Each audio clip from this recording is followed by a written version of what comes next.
Today, we are tackling an age-old and a big question.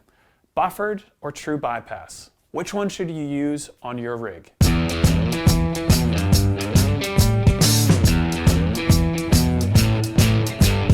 There are so many questions when it comes to buffered versus true bypass guitar rigs. Which one is better? If using a buffer, should I put it at the beginning, middle, or end of my chain, or a combination of all three? Should I avoid buffers altogether? Is true bypass really going to help out my tone? Today, we are going to talk about all of these questions and give you some audio examples so you can answer this question for yourself.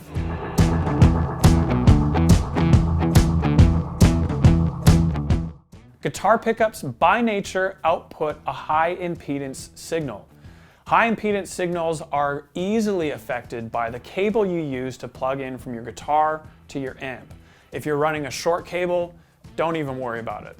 If you, however, are running longer cables, 15, 20 feet and up, you are going to start to notice a low pass effect on your tone. Essentially, this means that only the low frequencies are allowed to pass. The longer your cable, the more high-end frequencies are going to be diminished. This is something you really need to consider, especially if you're going to use effects. This is where the question comes in. Should you get true bypass effects or only stick with buffered bypass effects? The next question we need to answer is, what does a buffer actually do to your signal?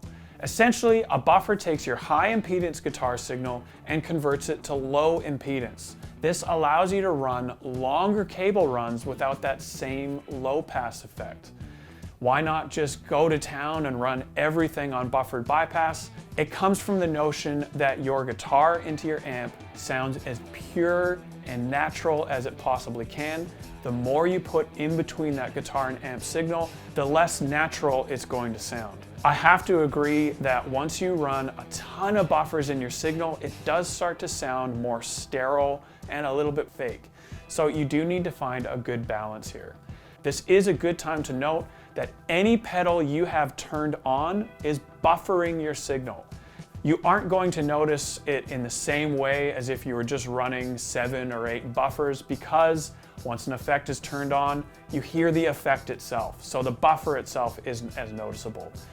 Just so you are aware though, an always-on pedal is buffering your signal. One last note before we get into the audio examples of this video: cable quality matters. If you run a 20-foot, very cheap cable with poor copper and poor shielding, it will sound different to a high-quality cable with high-end components being used. So buy good quality cables. It does make a difference. In addition to buying quality cables, you really need to experiment with where your buffers are in your signal chain. As a starting point, I would tell you to put your buffer as early on in your signal chain as possible, so you really reduce that low pass effect that the cable from guitar to pedalboard will have on your sound. Without further ado, let's get into some audio examples. We are going to be using high quality buffers and high quality cable for all of these tests.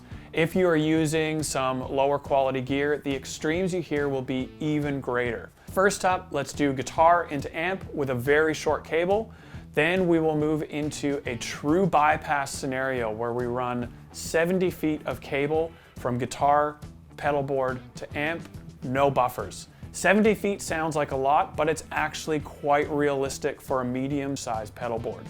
After that, we're going to add a buffer at the beginning of the chain and then run the same 70 feet of cable, and you will hear a drastic difference. Here we go.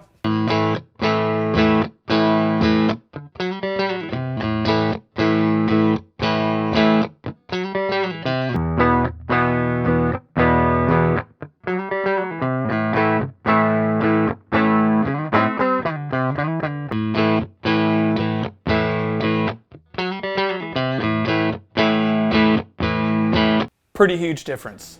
As you heard in the beginning, guitar into amp with the short cable run, pure tone, it sounds great and is very usable. However, there's no pedal board in between, so we can't use too many effects. After that, we simulated what it would look like to use a full true bypass pedal board, no buffers in the way, and of course no effects turned on. The high-end roll-off was drastic.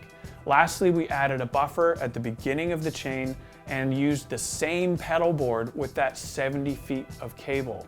The difference between the 70 feet with a buffer and guitar into amp with very short cable runs is minimal, and that is to show you the power of using a buffer at the beginning of your chain.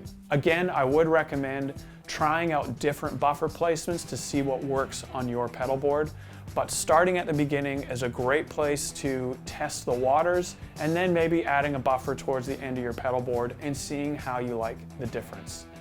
Buffers versus true bypass, both are great, but you need to figure out what works best for your rig. I've had a lot of fun making this video for you this week. We will see you again next week for another installment of the Goodwood Audio YouTube channel.